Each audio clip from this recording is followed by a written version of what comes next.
Mengejutkan apabila Syed Saddiq dikatakan dalang dalam pengeluaran Rm1 juta. Wang besar, saya pusing Halim.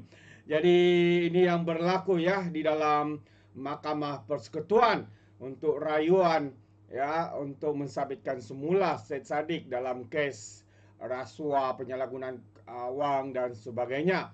Jadi apa sebenarnya yang berlaku sahabat semua dalam kenyataan oleh pihak pendakwaan yang mengatakan bahwa Syed Saddiq ini adalah dalam pengeluaran dana Rm1 juta Armada Parti Bersatu ya ketika beliau menjadi ketua Armada. Itu antara pendakwaan ya yang dibuat ya oleh pihak pendakwaan apabila mereka berhujah di Mahkamah Persekutuan.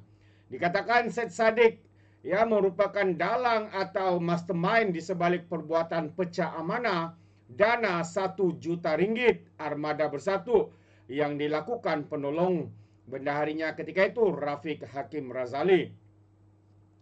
Timbalan pendakwa raya Datuk Wan Saharudin Wan Ladin berhujah ahli Parlimen Muar itu sendiri yang mengarahkan Rafiq Hakim sebagai saksi pendakwaan ke-13 untuk mengeluarkan wang bernilai Rp1 juta pada 6 Mac 2020. Hujah beliau keterangan SP13 yang mengaku diarah oleh Syed Saddiq ya melalui panggilan WhatsApp dan seterusnya mengeluarkan dana berkenaan merupakan fakta yang tidak boleh dipertikaikan ketika peringkat perbicaraan. Kes kami adalah Syed Saddiq yang merupakan dalang atau mastermind dalam pelakuan pecah amanah oleh SP13 patut dipersalahkan sepenuhnya, kata peguam pendakwa raya. Apa yang kami perlu buktikan di sini tanpa arahan responden, SP13 tidak akan melakukan kesalahan pecah amanah jenayah di bawah Seksyen 406 Kanun Keseksaan, hujah Wan Saharudin. Mahkamah Tertinggi Negara sedang mendengar rayuan akhir pendakwaan bagi mengetepikan keputusan Mahkamah Rayuan yang melepas dan membebaskan Syed Saddiq daripada sabitan dan hukuman penjara 7 tahun, 2 sebatan dan denda Rm10 juta atas kesalahan bersubhat pecah amanah, salah guna harta dan pengubahan wang haram membabitkan dana berkenaan. Wan Saharudin turut menghujahkan hubungan Syed Saddiq dan SP13. Ya, saksi adalah baik dan tiada sebab untuk beliau mereka-reka keterangan terhadap responden. Hujah beliau naratif pendakwaan ialah respon mengarahkan pengeluaran wang Rp1 juta kerana khawatir berlaku penukaran pucuk pimpinan armada jika berlaku pergolakan dalam kerajaan. Selain itu katanya Syed Saddiq menyatakan wang dalam akaun armada itu adalah titik pelunya sendiri. Itu ketika beliau mencari sumbangan dan beliau berhak menggunakan sepenuhnya wang dalam akaun tersebut.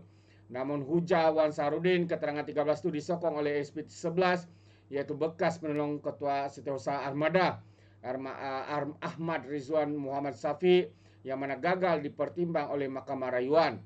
Wan Saharudin selanjutnya menghujahkan niat jahat responden boleh dilihat melalui tindak tanduk beliau yang secara terang-terangan bermula daripada episod pertama sebelum pengeluaran wang Rp1 juta pada 6 Mac sehinggalah pada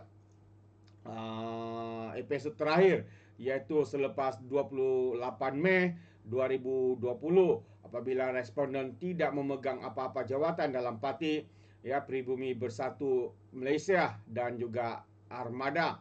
Hujah beliau iaitu saksi yang ke-13 pula sebagai pemegang amanah tidak sepatutnya melakukan sedemikian walaupun ia hasil daripada arahan responden kerana perbuatan telah menyebabkan kerugian yang salah kepada armada. Keterangan ini sahaja menunjukkan SP13 telah secara tidak jujur menyalahgunakan harta milik armada dan dengan itu telah melakukan pecah amanah jenayah.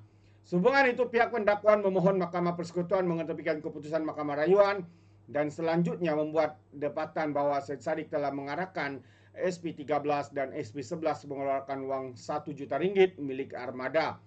Wan Saharudin turut memohon panel tersebut untuk membuat dapatan bahawa arahan itu dikeluarkan atas niat jahat dan dilakukan secara tidak jujur, walhal pengeluaran itu bukan untuk menjalankan aktiviti atau program armada.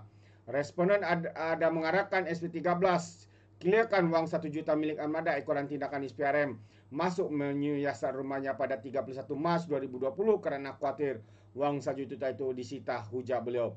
Jadi mengikut pertuduhan pertama, Said Sadiq yang berumur 33 tahun didakwa bersubat dengan Rafiq Hakim yang diamanahkan dana armada berjumlah 1 juta itu untuk melakukan pecah amanah dengan menyalahgunakan dana itu di CIMB Bank Berhad, Menara CIMB KL Central, Jalan Sentral di Ibu Negara pada 6 Mac tahun 2020.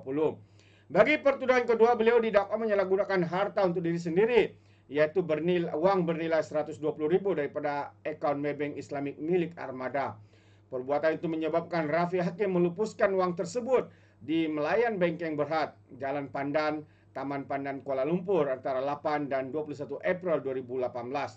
Said Sadiq juga disabitkan atas dua pertuduhan melibatkan diri dalam aktiviti pengubahan wang haram, yaitu memindahkan wang-wang masing-masing 50.000 dalam akaun bank Islamic miliknya ke akaun Amanah Saham Bumi Putra miliknya yang merupakan hasil daripada aktiviti haram.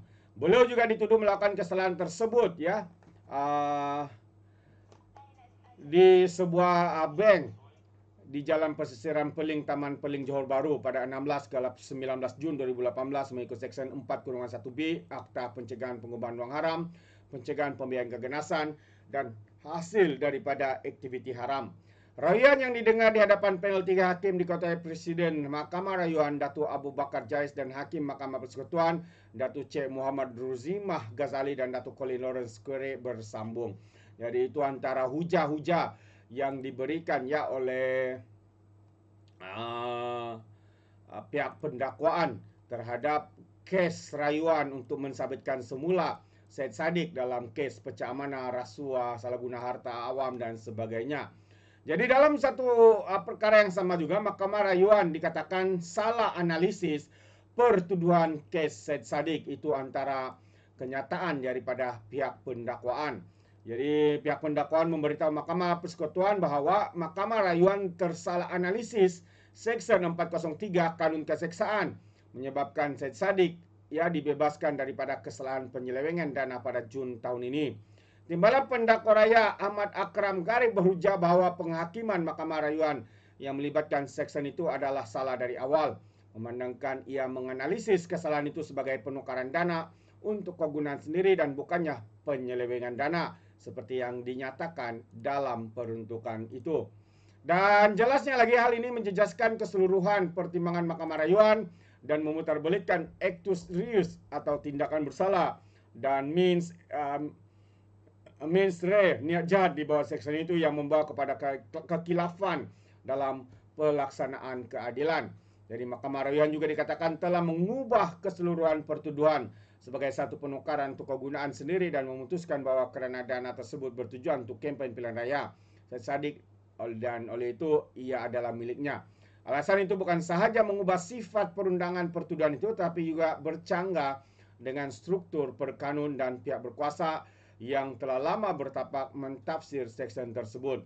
Dengan menganalisis pertuduhan itu sebagai penukaran, Mahkamah Rayuan secara efektifnya telah mengubah sifat perundangan kerana penukaran melibatkan penegasan pemilikan ke atas harta, manakala penyelewengan melibatkan pecah amanah mengenai harta yang dipegang untuk orang lain. Oleh itu, penemuan Mahkamah Rayuan pada perayu menukar 120.000 untuk kegunaan sendiri menggambarkan kesalahan yang berbeza, bukan yang dia dituduh. Ahmad Akram berhujah dalam merayu agar Mahkamah Persekutuan membetulkan kesilapan Mahkamah Rayuan. Sebelum pembebasannya, Said Sadiq didakwa di bawah Seksyen 403 Kanun kerana menyalahgunakan 120.000 daripada akaun Maybank Islamic Berhad Armada Bumi Bersatu Enterprise dengan memaksa Rafiq Hakim Razali melupuskan dana tersebut antara 8 dan 21 April tahun 2018. Rafiq juga ialah bekas penolong bandar Armada yang merupakan saksi utama pendakwaan dalam kes ini.